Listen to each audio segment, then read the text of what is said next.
toqué fondo, el peor de los fondos. Estaba ahí 3 meses sin caminar.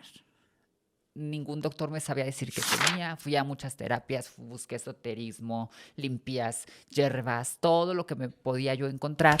Era artista, entonces estaba en el escenario y me dio un golpe pequeñito. Seguí trabajando y al siguiente día ya no me levanté. Nos quedamos en la calle. Y yo te hablo de 15. Hay quien como Kenia Cobas te habla de 10, 9. Recién trabajé con otra conferencista. Ella es influencer, que se fue de los 10. Entonces te quedas en la calle. ¿A los 10 años, Michelle? Sí. ¿A los 10? Claro. Pero es... ¿Y sabes de qué trabajamos siendo niñas y adolescentes en la calle? Trabajo sexual. Definitivamente para poder enseñar a alguien de algo, tienes que vivir primero para luego entonces poder compartir eso que ya tuviste la experiencia. Y hoy tengo la fortuna de tener una personalidad que seguramente va a traer muchas enseñanzas. Michelle Rivera. ¿Cómo estás, Michelle? Bien, querido Supi, ¿cómo estás tú? Estoy contento, estoy expectante. Eres una personalidad única y tienes una historia de vida extraordinaria y eso me gusta porque creo que se puede aprender mucho de eso. Muchas gracias. Gracias por la invitación a ti y a todo tu equipo y esperemos que esto sea muy disfrutable para todos y todas. Sí, que así sea y Sí. sobre todo que yo creo que va a haber de dónde tomar, siempre con el fin de sumar. Michelle, yo me acabo de convertir en papá hace poquito, ¿eh? No ¿Y tengo cómo te más ha que ido? 2 años. La verdad, fabuloso, fabuloso. Me he hecho muy chillón. Si lloro aquí contigo, no me vayas a juzgar. Eres de los míos, eres de los míos. Me he hecho muy chillón y ha sido muy bonito.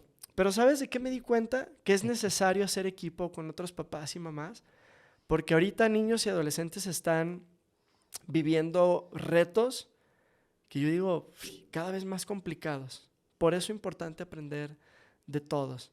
Para quien no te conoce, Michelle, yo digo que este es el minuto de la presumida, el minuto de la presunción. Por favor, ¿qué estás haciendo ahorita?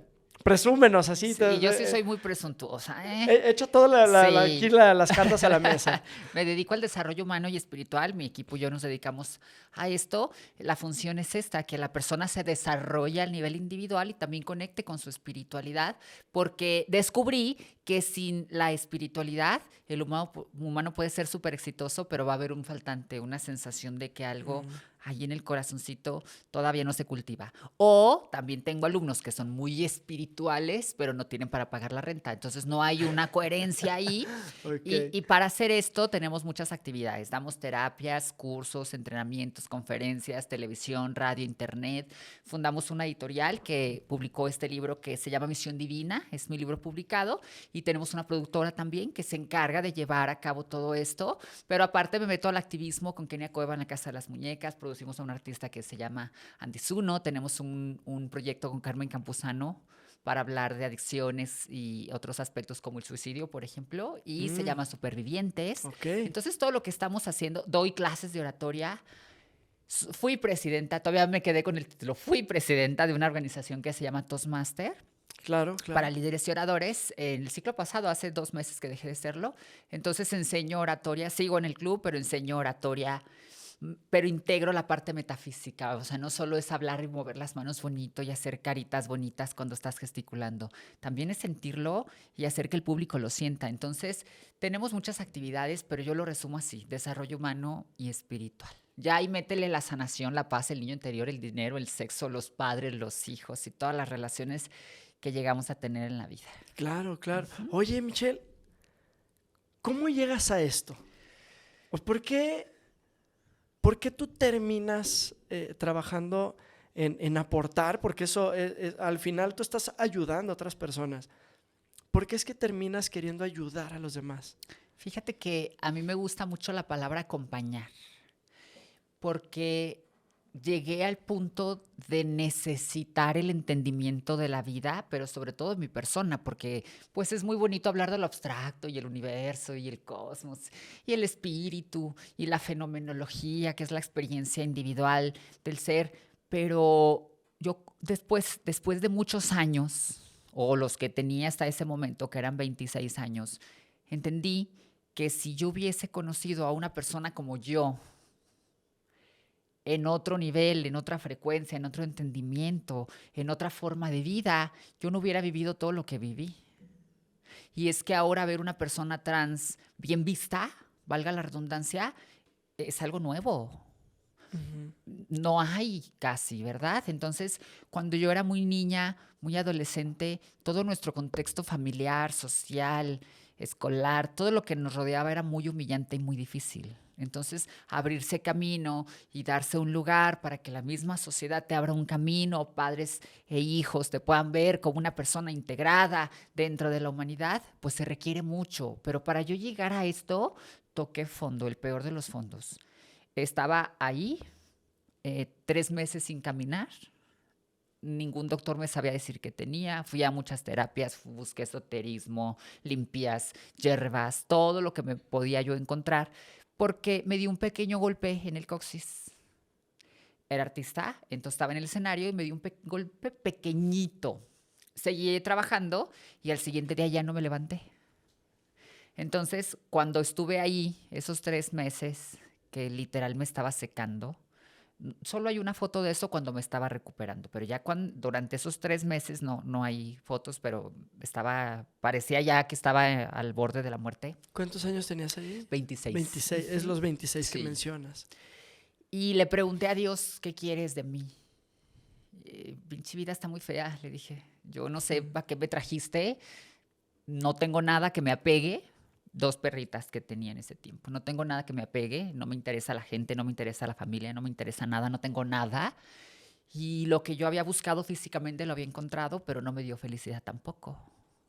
Curiosamente, y me gusta decirlo así, fue el veneno de mi existencia, porque aboqué todas mis energías y todo lo que yo era para lograr un cambio físico, pero no encontré lo que quería lograr con eso, que no solo era la satisfacción interior, sino también la integración social y en algún nivel familiar.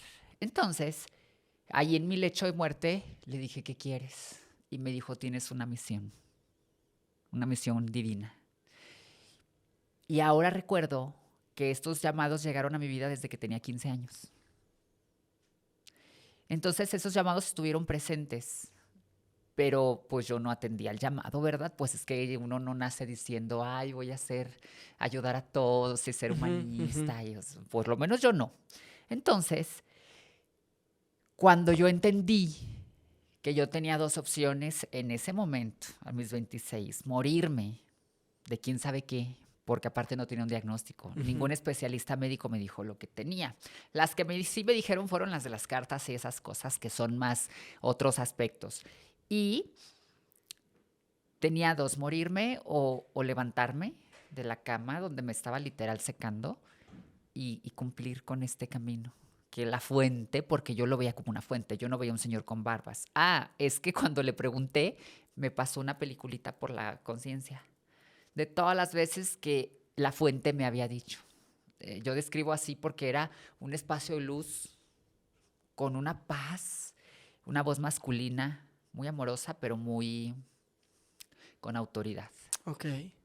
Y yo le decía, y yo también soy bien chillona y me emociono mucho cuando platico esto, porque yo le decía, déjame quedar aquí, no me gusta el mundo. Y la voz decía, tienes que volver. Y yo le decía, ¿para qué? No me gusta, no tengo nada que hacer allá. Entonces mi vida funcionaba de manera automática y mecánica. Y en algún nivel era una persona realizada, en algún nivel, pero no era feliz.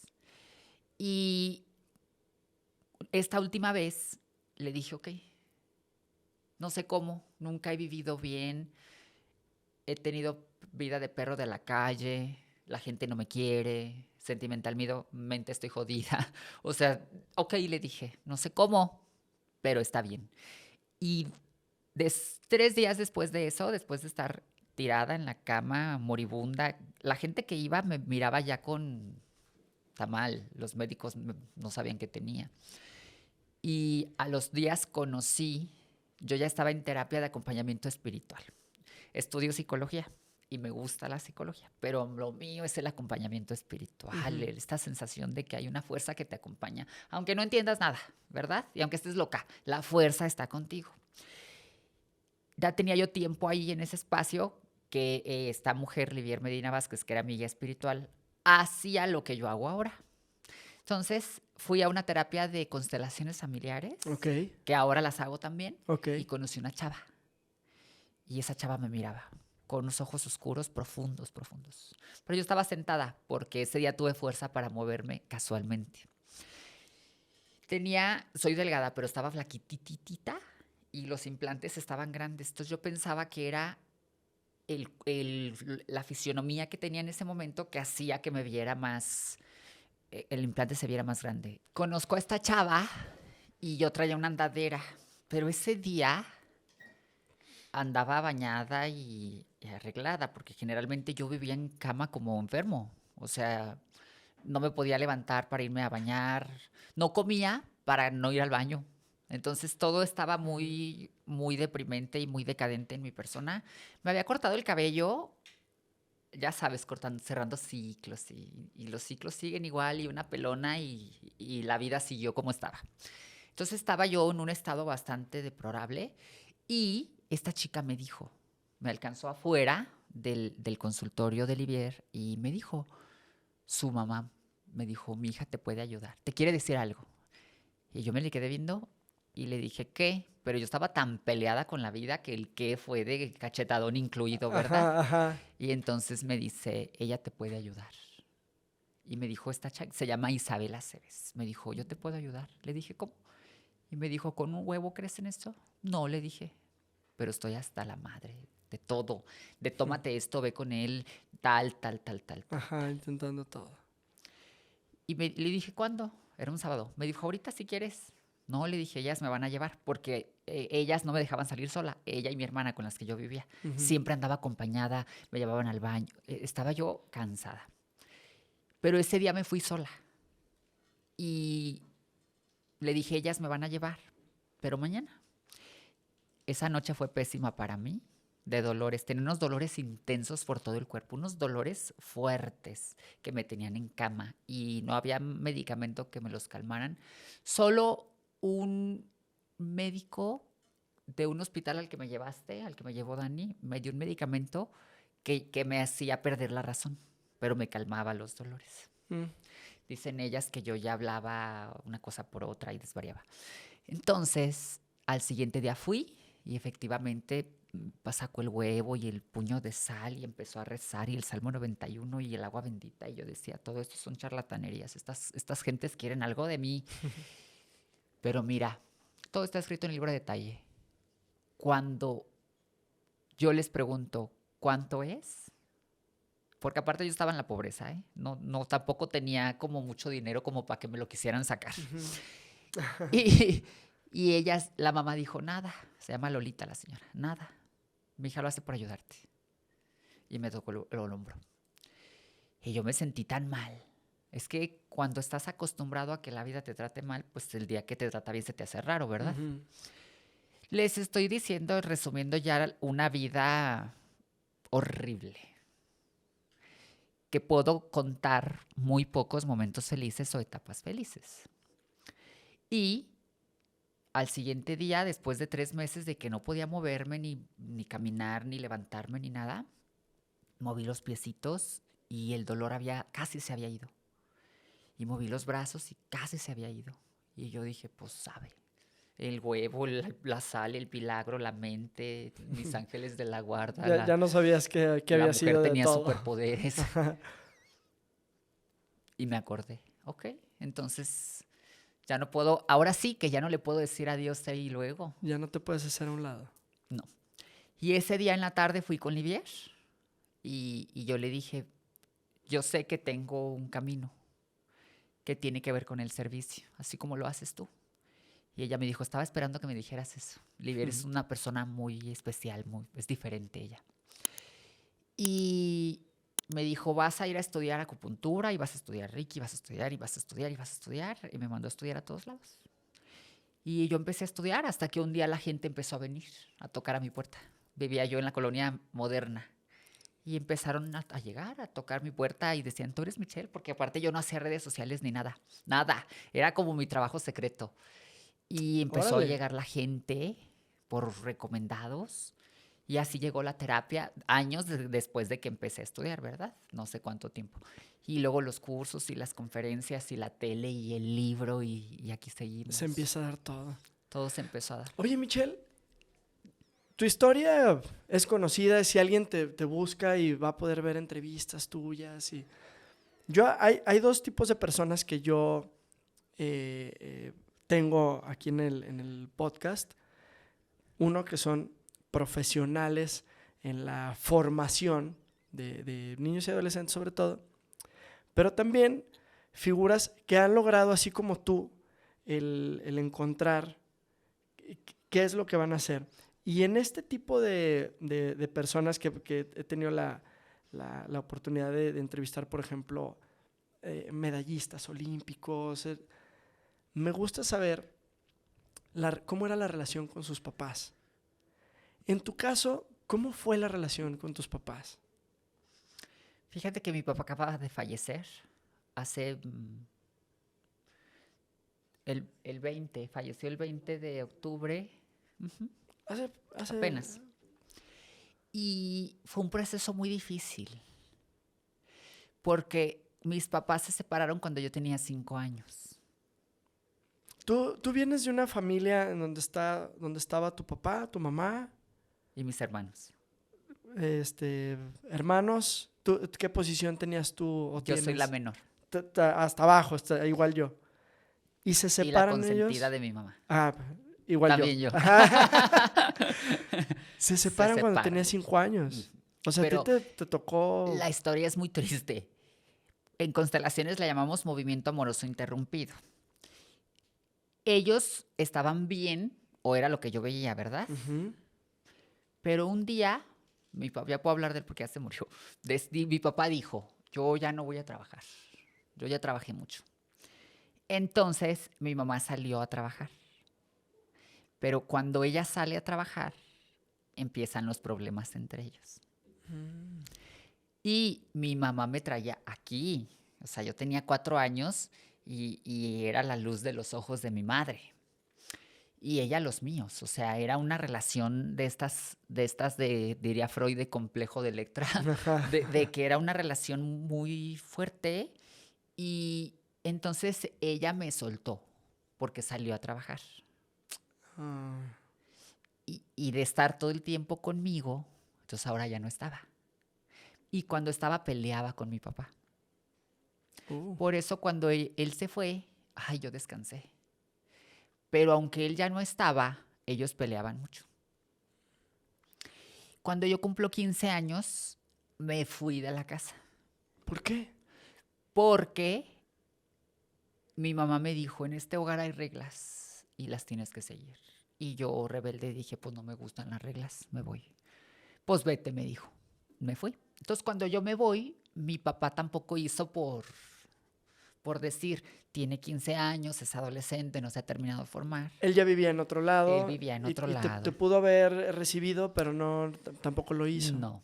Entonces, durante ese tiempo, entre los 5 y los 15, que yo me terminé de separar de mi familia, mi mamá se dedicó a trabajar. Ella hizo su trabajo, que siempre se ha dedicado a trabajar. Y mi papá se dedicó a sobrevivir. No fue tampoco un señor muy productivo, no fue alguien que, voy a decir algo bien fuerte, pero que se pudiese admirar, ¿verdad? Pero durante todos esos años, desde que tengo uso de razón, yo me identifiqué con lo femenino. Aunque yo sabía cómo me habían bautizado, cuál era el nombre con el que me hablaban en el kinder, y sabía que usaba pantalón y moñito, no me sentía eso. El otro alguien me preguntaba, ¿y cuando hiciste la transición, cuál era tu diálogo interno? El mismo. O sea, no era de que, hola fulano, ¿cómo estás, Sutana? Normal. O sea, mi alma siempre ha sido la misma. Cambió mi físico. Y ahora cambié mi manera de pensar. pero mi físico fue el que vivió los cambios. Entonces siempre lo supe. Y eso ¿Y, me y llevó... había algún cambio hasta ese momento, hasta los 15 años? ¿O tú te saliste de casa siendo el hijo de tu mamá? Ah, es que ese fue el detalle. Cuando yo era preadolescente, me salieron unas glándulas en el pecho Ujú.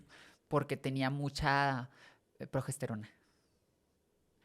Y a mi mamá le sugirieron en la secundaria que me llevaran con el endocrinólogo para un tratamiento hormonal Ok. de testosterona. Porque aparte, desde niño fue un niño muy femenino.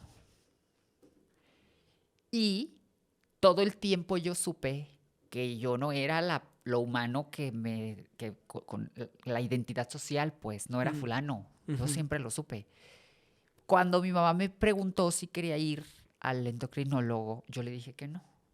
Y ella tampoco me llevó a que me quitaran las glándulas que yo tenía, porque tenía el cuerpo pues lleno de hormonas femeninas y esto fue un proceso químico natural. Pero a los 12 años yo me entero que las personas hacían terapia de reemplazo hormonal, que hoy tiene nombre. Se llaman personas transgénero. Antes no existía. Tenía Ok. 12, pero el cambio lo hice entrados los 15. Y fue cuando mi mamá me vio. Y ya me vio, la glandulita creció muy pronto. Entonces ya tenía literal unos pechos de adolescente, de niña Ya como de niña, adolescente. ajá, como Sí, niña de niña adolescente. adolescente. Y ya tenía mi cabellito largo. Imagínate cuánto trabajaba mi madre que no me había visto, ¿verdad? Ok. Y mi papá pues andaba en su mundo. Entonces, cuando me vio, yo ya tenía mis cambios físicos y mi ropa ya era de niña. Entonces ella me dijo que eso no se podía vivir en casa y yo dije, pues ni modo. O sea, realmente esas reglas que dices es que ella no iba a permitir tener un hijo transgénero. No, no, porque aparte no, ni siquiera había nombre, pues, o sea, no era de que mi hija es trans, no existía. ¿Qué Y sería? ¿Que ella pensaba que pues eras gay o sí, alguna cuestión así? sí, pero aparte, te estoy hablando de hace veintitantos años, ¿verdad? Ni siquiera utilizábamos los términos correctos de nada. Ujú. Michelle, ahí me interesa mucho saber, desde tu perspectiva, incluso me hace falta preguntarte, por ejemplo, tus hermanos cómo reaccionaron. Pero asumiendo ya que ya formulé esa pregunta, ¿cómo crees que debieron de haber actuado tus papás? O sea, aún que ya se habían separado tus papás, tu papá pudo tener una postura respecto a tu decisión o respecto a este cambio, tu mamá también y tus hermanos también. Y eso me importa mucho porque no nada más en un cambio de transgénero puede ser un cambio porque tienes un autismo, puede ser un cambio por... Cuando eres una persona diferente, lo que veo que muchas veces provoca depresión en los adolescentes es que no reciben ese acompañamiento o esa comprensión de su círculo más cercano, que su familia, sus papás y sus hermanos. Tú eres una sobreviviente a eso, porque estás de acuerdo que tenías todos los elementos para hoy ni siquiera estar aquí. ¿Cómo crees que debieron de haber actuado ellos? Mira, te digo, hace 25 años no había información, no había internet, que se siente feo cuando uno dice, no hay internet cuando yo era adolescente, pero no había Ajá, es como internet. que poner el acta de nacimiento aquí, sí, sí. Sí, sí, sí.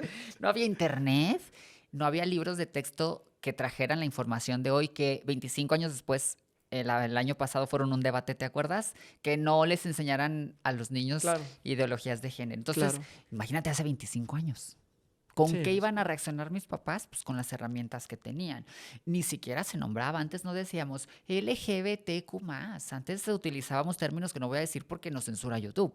Pero mm, igual con la gente que tiene sobrepeso, igual que con la gente de los pueblos originarios. O sea, utilizábamos otros términos para referirnos a la gente diferente. Incluso hoy la comedia se sigue manejando así. Escuchas comedia y utilizan los términos que son políticamente incorrectos ahora, pero que permanecen en el inconsciente colectivo y en el consciente colectivo. Ok, Entonces, mis papás reaccionaron con lo que tenían. En el caso de mi mamá, que era con quien yo vivía, en aquellos años era mejor visto que los padres expulsaran a sus hijos a que los protegieran, extrañamente. Y hoy sigue sucediendo, ¿eh? Ahora, hay un cliché muy extraño porque a veces los hijos le dicen, papá, soy gay. No, te vayas a vestir de mujer. Sí. Piensan que mañana va a llegar el hijo con implantes y pestañota. Es que a falta de educación. Y también es un gran debate. A mí me gusta platicar e informar y cada quien sacará sus conclusiones. La psicología de un hombre homosexual no es lo mismo que la psicología de una mujer transgénero. No es. La experiencia no es. No es que si un hombre es gay, tiene grados y el grado máximo es ya se operó, porque luego dicen, tengo un sobrino gay. Sí, ya se viste de mujer. Ya se operó. Así como si tuviera niveles. Avanzando en niveles, no, claro. El hombre homosexual es un hombre homosexual. La mujer trans o la persona transfemenina es la persona transfemenina. Y dentro de la diversidad trans, pues habemos muchas formas de vivirnos. Entonces, mi mamá reaccionó como ella pudo en su momento, con las herramientas que ella tenía, desde nuestra ignorancia también. Y mi papá vio la vida pasar porque él vio la vida pasar hasta sus últimos días. Tampoco era un hombre que pudiese tal vez darme la protección que era la función de padre. De hecho, cuando lo vi muerto, tuve un impacto muy fuerte, ¿eh? Yo lo digo abiertamente, fue tan difícil esos 3 meses que se enfermó y se puso tan exigente y tan enfadoso. Y yo decía, pues si no te conozco, tantos años lejos, 30 y tantos, y ahora te tengo que atender como la mejor hija, ojalá ya te lleve Dios pronto. O sea, yo me molesté, no se lo decía, pero lo pensaba. En mis crisis decía, ojalá y Dios ya llévatelo, porque no lo quería atender. Porque decía, tú te fuiste cuando yo tenía 5. Y cuando tenía 15 también te necesité y no estuviste. Ay, Ahora que tienes 70 yo no quiero estar. Pero mi sentido del deber me hizo estar. De muchas formas. Nunca renegué con él, pero sí renegaba. Acá, en su cara no, en su cara lo trataba bien y le daba un cariñito que yo podía darle porque tampoco me nacía. Pero pensaba, ¿y yo por qué invierto mi dinero? Tuvo 2 cirugías de cerebro, cáncer de cerebro. Y después falleció. Y le contraté quien lo cuidara y fue mucho dinero que la mayoría salió de mi bolsa. 2 hermanos de él apoyaron. Y yo me pesaba, decía, es que yo trabajo demasiado, ¿por qué yo le tengo que dar a él? Si él nunca me dio nada. Entonces me daba coraje. Pero cuando lo vi fallecido, me dio impacto. Y lo que no pensé que iba a suceder, sucedió. Lloré, aunque soy muy chillona. Pero lloro cuando quiero y de él no quería llorar. Pero ¿sabes qué sentí? Que me abandonó una y otra vez y que ahora ya no iba a existir la posibilidad de tener un papá. Por lo menos antes decía, a lo mejor un día, inconscientemente, porque ese deseo estaba muy en el fondo de mi ser. Yo decía, ay, no me importa, pero sí me importaba y no me daba cuenta. Y cuando lo vi dije, ahora sí ya no tengo oportunidad de tener un papá. Wow. Y fue muy fuerte para mí. Después, cuando estuvimos en el funeral y al siguiente día lo llevamos al panteón porque su familia cree que si lo incineran el alma no va a descansar. Y como él estuvo más con ellos que conmigo, pues hicieron lo que tenían que hacer ellos como familia. Nunca se volvió a casar y todavía en sus últimos días, porque no se podía morir, le llevé a mi mamá. Dije, 30 años se pelearon. 40. Ojalá y que al despedirse ella de él, él se pueda ir.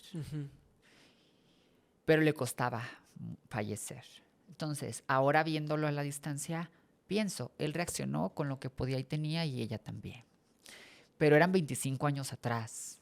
Ahora ya hay información. Ahora ya no es tan justificable que corran a sus hijos, que no entiendan que su psicología, su experiencia es diferente, que ahora sabiendo que México es el segundo país más peligroso para las personas trans para vivir, porque es el segundo lugar en asesinatos para mujeres trans, las echen a la calle. O sea, ahora ya hay información, Ujú.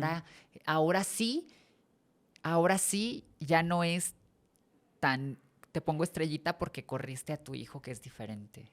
Ahora sí, ya sabemos, ya hay cultura, entendimiento, estamos un poquito más civilizados. Sin embargo, sigue sucediendo. Entonces, claro que a mí me hubiese gustado que me acogieran, que me llevaran a terapia, que mis tratamientos hormonales y mis cirugías hubiesen sido supervisadas. Claro, y si me preguntas si estoy de acuerdo con que el día de hoy las infancias trans hagan transiciones niños o adolescentes, no, porque ahora se confunden mucho. Ahora sí ven en internet y dicen, ay, soy trans. Antes no. Qué valioso, Qué fuerte, ¿verdad? qué fuerte, qué valioso, y qué inteligente escucharlo de alguien que sabe del tema.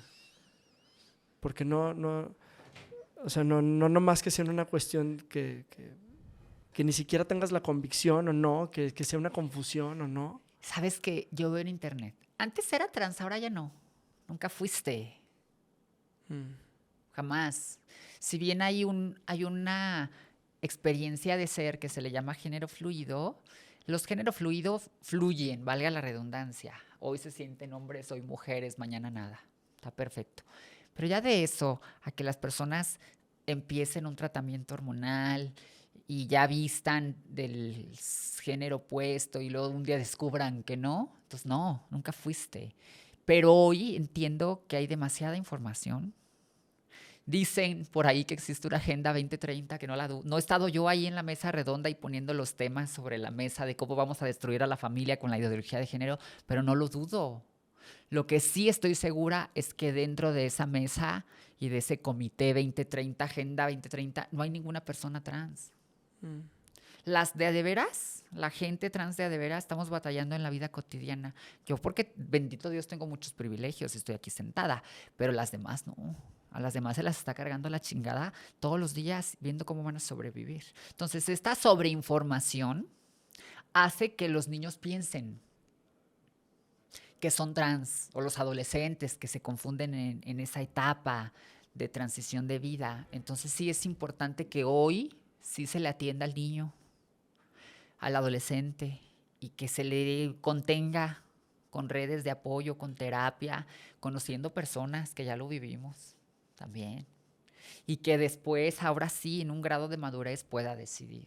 Pero también es un proceso. Y aquí los padres tendrían que conocer, tendrían que Wow. informarse y también acercarse, tener un acompañamiento espiritual que te dé paz, porque no es fácil, porque la gente sigue siendo cruel. Entonces ningún papá Sí. quiere que señalen y crucifiquen a su hijo. Oye, Michelle, te voy a pedir permiso para hacerte esta pregunta. Yo creo que me vas a decir que sí. Pero es una pregunta que nunca he hecho y la quiero hacer con mucho respeto. Gracias. Porque a ti tú has vivido cosas muy difíciles que alguien como yo no las ha vivido. ¿Tú alguna vez pensaste en quitarte la vida? Fíjate que no, pero sí tuve pensamientos de muerte, que no es lo mismo. Ok. Tener pensamientos de muerte es qué fea es la vida. Uy, me quiero morir. Pero no es lo mismo a me quiero quitar la vida.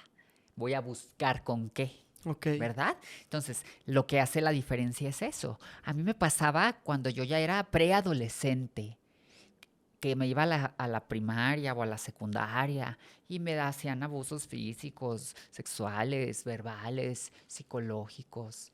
Y yo me veía al espejo y decía, ¿por qué? ¿Qué tengo de malo? Y yo pensaba que yo tenía algo malo y que me lo merecía.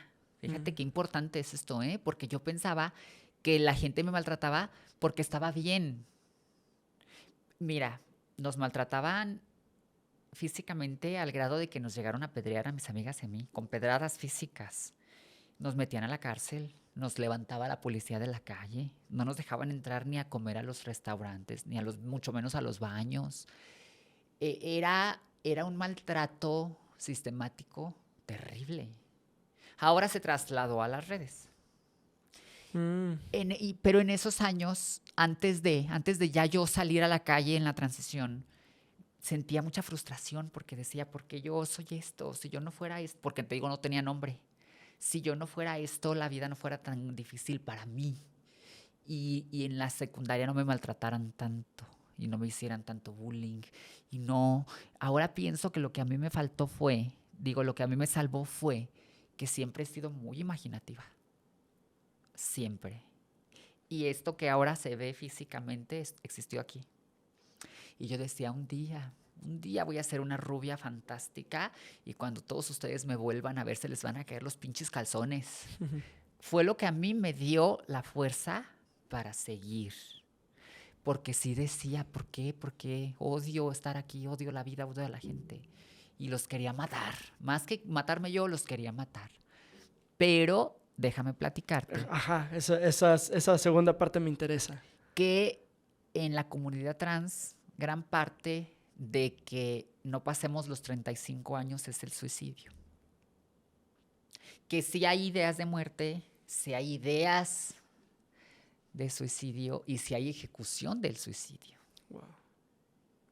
Y de hecho estoy haciendo un trabajo en la universidad acerca de, volvemos al origen y las causas. ¿Qué pasa? Que los papás al no tener terapia, al no echarse un librito de autoayuda de Perdis, al no buscar un acompañamiento social en un grupo, de lo que tú quieras, pues no tienen las herramientas. Entonces, ¿qué te dan? Pues lo que tienen o lo que les dieron sus padres. Por eso no juzgamos a los papás, ¿verdad? Imagínate, los míos, si mi papá falleció de 70, pues ¿en qué época se crió? ¿Y quién lo crió? Uh-huh. Y mi mamá igual, mi mamá tiene 65 y mi abuela tampoco fue una mujer preparada, o sea, yo entiendo el contexto del que vienen y también el contexto social. Entonces, el que nosotras no pasemos los 35 años tiene muchos factores. Entre ellos es esto. No manches, esa estadística está fuertísima. terrible. Fíjate, nos quedamos en la calle. Y yo te hablo de 15. Hay quien como Kenia Cobas te habla de 10, 9. Recién trabajé con otra conferencista. Ella es influencer, que se fue a los 10. Entonces te quedas en la calle. ¿A los 10 años, Michelle? Sí. ¿A los 10? Claro. Pero es... ¿Y sabes de qué trabajamos siendo niñas y adolescentes en la calle? Trabajo sexual. Y te compran. Entonces, te quedas en la calle. No hay familia, no hay red de apoyo, mucho menos terapia, porque es un privilegio. No hay documentos oficiales. O sea, tampoco cuando uno corre de su casa no dice acta de nacimiento, pasaporte. Y sí, más, es cierto. Y más porque yo terminé la secundaria a los 15 años.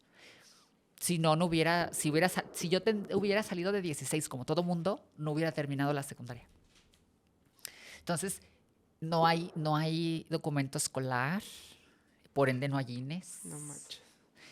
Bueno, imagínate que al día de hoy rentar una casa para la comunidad trans es muy difícil. Entonces, todo este contexto pues te lleva a cansarte, naturalmente. Pero creo que al principio sí es un choque biofísico muy fuerte, porque yo me identificaba con lo femenino, pero luego me vi al espejo y me brincaba horrible. Horrible. Y es donde también muchas personas recurren a la automutilación. Se llama disforia. Porque ves al espejo a alguien que no te percibes. Uh-huh. Y la disforia es muy dura también. Mucha gente que vive la disforia, yo la viví, pero no sé si se le llama valor o qué, que yo di el paso. Pero hay gente que vive la disforia siendo adulta de nuestra edad y no se atreve a dar el paso y sufre mucho. Wow. Michelle, ¿qué crees? Te quiero confesar que de todo lo que estás diciendo, yo creo que conocía la mitad. O sea, estamos hablando de mucho desconocimiento. ¿Qué crees que ahorita es lo más importante que debe de saber? Si no como sociedad, porque sería muy ambiguo, al final yo busco compartir con mamás y papás. Ujú. Si están en la situación que, por ejemplo, vivieron tus papás, ¿qué crees que en la actualidad deben de saber? O sea, como por dónde empezar. Me conmovió ahorita mucho lo de tu papá. No por su muerte como tal, que desde luego siento mucho esa parte, pero me moviste mucho porque yo dije, wow, o sea, como papá, ¿cómo te debes de sentir que tus hijos tengan este tipo de pensamiento? O sea, ¿qué debiste de haber no hecho o hecho para que tus hijos piensen de esa manera? Y por lo tanto, ahorita, como papás, ¿qué debemos de saber los papás para actuar correctamente? Creo que lo primero es abrir la mente al mundo diverso. Es decir, ahora ya Victoria's Secret no todas son talla -0. Ahora ya hay tallas grandes. Es Ahora ya cierto. salieron modelos como Carla Bruni o Kate Moss de 50 y tantos, casi 60. Ahora Tyra Banks es talla grande. O sea, ahora la diversidad es visible. Y es que no toda la culpa es de los papás. Hay un sistema que nos condiciona y los psicólogos le llaman conductismo, ¿verdad? Te condicionan la conducta y te dicen cómo debes ser y cómo debes pensar. Y nosotros, al no tener la capacidad autocrítica, pues no Claro, reaccionamos, claro. ¿verdad? Entonces, hay diversidad. Y está bien ser diferente también. Los papás tienen que entender que está bien que sus hijos sean diferentes. Que no, fíjate qué importante, que no quiere decir propiamente que si a su hijo le gusta jugar muñecas, es homosexual o es trans o es queer. Mm. Hay niños que juegan muñecas. Bueno, hay personas, hombres afeminados o mujeres masculinizadas que son heterosexuales. Y creo que también es bueno y es importante entender que la diversidad abarca ciertos niveles. Desde la psicología la llamamos biopsicosocial. Es decir, ¿cómo me identifico? ¿Masculino, femenino o ninguno? Que se le llama no binario. ¿Te acuerdas del Le Compañere? Que se hizo un debate Ah, sí, sí, Ajá. sí. Y luego, mi sexo biológico. Hembra, macho, hombre, mujer. Es otro nivel. Y luego, en otra dimensión, es mi orientación. Yo me siento atraída hacia los hombres. O me puedo sentir atraída hacia las mujeres. Eso me vuelve heterosexual, ¿verdad? Entonces, son dimensiones diferentes. Y el que su hijo Mm. pueda llegar a ser femenino no quiere decir ni que es gay, ni que va a ser trans. Simplemente su expresión es femenina y Sí, también está bien. sí, sí, sí. Y si su hijita no quiere usar vestidos, es que luego los estigmatizan. Tú eres niña, tienes que usar vestidos porque es el constructo social del género. Entonces, psicosocial, pero cada persona se alinea de acuerdo a su experiencia ya empírica. ¿Quién es? Y aquí me falta agregar la parte espiritual, ¿verdad? Entonces, ¿qué creo yo que tendrían que conocer los padres primero? Abrir su mente a un mundo diverso. Y luego, conocer un poco también de diversidad sexual. Si es que acaso están viendo algo en su hijo que lo hace diferente. Ujú, ujú. Y después, aceptar a sus hijos tal y como son, porque papás ponen sus expectativas y sus sueños frustrados ahí. Y tu hijo tiene un destino propio. Entonces, pues por a lo mejor no va a ser Gonzalito Cuarto como tú quieres. Arquitecto octava generación, Ajá, ajá. porque él es pintor naturalmente. Sí, O sea, esto es importante sí, sí, sí. porque tu vida, jodida o no, es tuya. Y tu hijo no tiene por qué cargar con esas lealtades, que lo vemos desde las teorías de Bergelinger, esa lealtad al padre o a la madre. Claro, Libéralo. claro. Dile, si yo no, tú sí. Wow. Oye, Michelle, y además, ¿sabes qué? Te preguntaba porque eres una sobreviviente y pues precisamente, y te lo platicaba, pues mi propósito es llegar al 0% de niños y adolescentes que se quiten la vida. O sea, que esa estadística baje al 0%. Y ahorita tú lo acabas de decir con conocimiento. hay un porcentaje de adolescentes que toman esa decisión precisamente por no sentirse aceptados o no encontrar su lugar.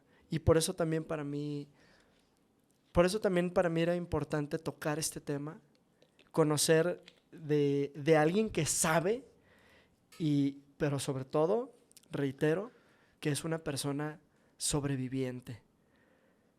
No sabes qué, me siento hasta cierto punto como que digo, no manches, o sea, realmente ignoraba mucho de lo que tú estás diciendo. Qué importante conocer. Aún, independientemente de lo que yo opine o pienso, si estoy de acuerdo o no de acuerdo, qué importante es conocer. E incluso, como lo mencionaste, conocer una persona que ya pasó por ahí, por ese camino. No manches, todo esto te lo digo traducido a una sola palabra, gracias. Gracias. Y no quiero dejar de preguntarte ya algo que ya se volvió firma en mis programas, porque yo quiero ser un mejor papá. Y al final, yo quiero ser ese papá que sí acompañe, pese a cualquier circunstancia o a lo que sea. Así es que llegamos a la parte egoísta, porque aunque no me lo creas, ya me cortaron el tiempo, ya pasó 1 hora, aunque no me lo creas. No, sí te creo. Y quiero un consejo tuyo. Yo quiero ser un mejor papá, así es que puede ser un tip, un consejo, una recomendación, lo que tú quieras dar, pero eso es para mí, para Supi. Yo digo que es la parte egoísta del podcast, porque es para mí. Pero seguramente le va a servir a alguien también que vea esto. Pero yo quiero, de tu parte, Michelle, un consejo para yo ser un mejor papá. Mira, de entrada, déjame compartir mi admiración por ti, porque quien dice quiero ser un mejor papá es porque naturalmente ya es un mejor papá que el común. Se oye No me feo, digas ¿verdad? eso. Pero ya de entrada eres un mejor papá y ya me voy a emocionar contigo. Y aparte, la capacidad que tienes de servicio para compartir con los demás lo que estás haciendo. Yo sé lo que implica producir, compartir, visualizar. Yo sé. Entonces, gracias a ti por este deseo, por este servicio y por querer ser un mejor papá. Creo que ser un ser humano te va a llevar a ser un mejor papá, pero también hay muchos niveles de eso y considero, no siendo madre, que lo más importante ahorita es la comunicación. Hablar con tus hijos y decirles, la gente dice que eso es malo, pero tú ten tu concepto. La gente dice que eso es bueno, pero tú decídelo. La gente dice que eso no, pruébalo, yo voy a estar contigo. Yo no quisiera que probaras esto otro, pero si quieres, también voy a estar contigo.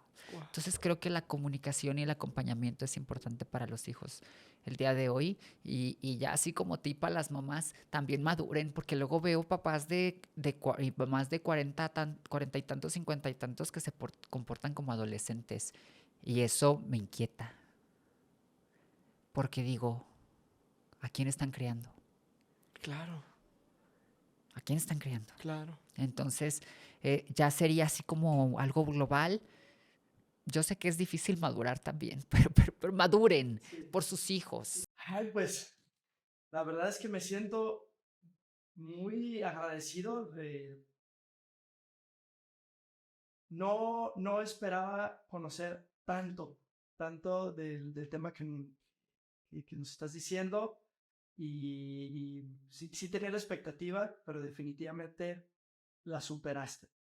Y te lo quiero agradecer. Creo que hay mucho que aprender de todo lo que compartes. Oye, échate un golazo. ¿Qué quieres? Este es el tiempo en el que tu libro, platícanos, ¿qué quieres hacer? Bien, como les compartí todas nuestras actividades y ahí en redes sociales ponemos todo. En Instagram y en TikTok me encuentran como @yo soy Michelle Rivera y en Instagram, la principal. todas las usamos, sí, todas las usamos. Entonces se escriben a cualquiera, pero de preferencia, pues si nos buscan ya en la oficina al 33 12 32 90 77, es más rápido el contacto. Okay. Entonces todo lo que hacemos es para ustedes y vienen muchas mamás conmigo. Yo lo agradezco. Vienen papás también y afortunadamente me traen niños y adolescentes, asunto que me hace muy feliz. Aparte los niños me adoran, fíjate. Y me gusta, porque siento que que es un paso adelante, ahí donde entendemos que está bien, que podemos amarnos y aceptarnos y está bien. Pues, Michelle, nada, otra vez, lo reitero, no me voy a cansar de decirte gracias otra vez y gracias por tu tiempo. Igualmente. Gracias, corazón. Muchísimas gracias.